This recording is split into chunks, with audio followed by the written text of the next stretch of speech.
So during Lara's journey to find the mythical Russian Atlantis, she comes across this young lady who claims there's another legend in the area.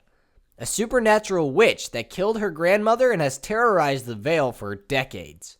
Despite Lara's encounters with Himiko and Kitezh, she's hesitant to believe the story, but eventually comes face to face with the sinister witch herself, Baby Yaga. Wait, what? Baby Yaga? Hold on. Hey, how come you wrote Baby Yaga in my script? What do you mean? Isn't that what you wrote down? No? Why would I be talking about Baby Yaga? It's supposed to be Baba Yaga. Well, how am I supposed to know what that is? Here, let me show you. First off, what is Baba Yaga? Well, the word itself can give some clues. Baba is a Babel word meaning old woman in many Eastern Slavic languages. And Yaga? Well, its origins are unclear and not agreed upon by many scholars. There are a few related words in other Slavic languages that have negative connotations. Serbian and Croatian have this, meaning horror or chill, and Slovenian has this, which means anger. Old Czech has a word that straight up means witch or legendary evil female being. There are numerous other theories about the etymology, but basically, we get that Yaga has a negative connotation meaning angry, horror, or evil. That, combined with Baba, gives us an evil old witch, which is precisely what Baba Yaga is. Now, she doesn't wear a pointed hat, nor does she fly around on a broom, but she does fly around on something. The legend says she flies around in a mortar and wields a pestle as a weapon, and that's exactly what she does in the boss fight against her. During the battle, we also have to fight some of her servants, which are men that have been drugged into obedience. But in the legends, Baba Yaga has some pretty unique servants. She has 3 bodiless pairs of hands that appear out of thin air to do her bidding, like the Wall Masters from The Legend of Zelda. Although I bet the Wall Masters are creepier. She also has 3 horsemen whom she has control over. One is white, one is red, and one is black.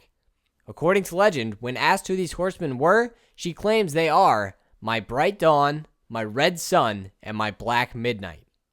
Unfortunately, Wallmasters and Phantom Ganon only appear in Zelda titles, so these servants don't make an appearance. Now, the drugged out sequence that Lara goes through in the woods is actually incredibly accurate to the legend of the witch.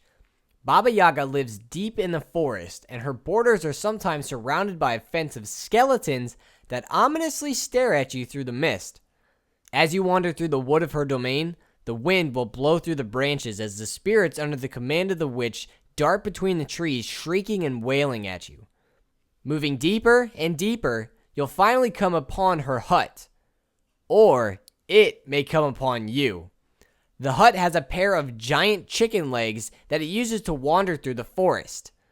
If the witch comes upon you, she may try to kill you so she can eat you for her meal, and she's probably sick of chicken legs. But those that are pure of heart will be able to escape the nasty witch's clutches. So, the Baba Yaga represented in-game has been pretty accurate to the actual legends of Baba Yaga. Except for the fact that, everything's fake and brought on by hallucinations from an unnamed flower's pollen. But there's one more thing. So far, we've studied all the harm that Baba Yaga imposes.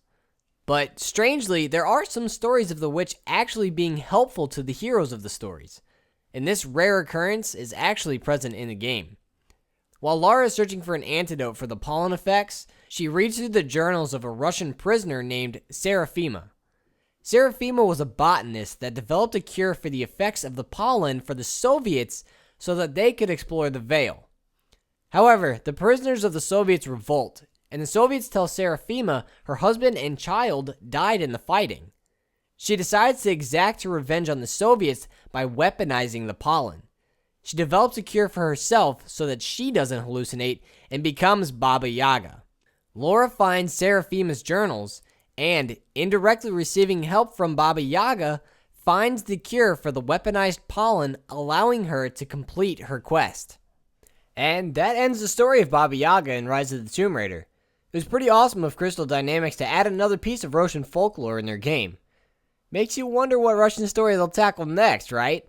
Maybe Koshi the Deathless, or maybe something with the Firebird. Maybe they'll do... Oh, Zombies, huh?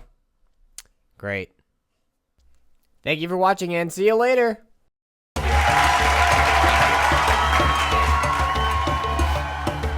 Well, here we are at the end of the first season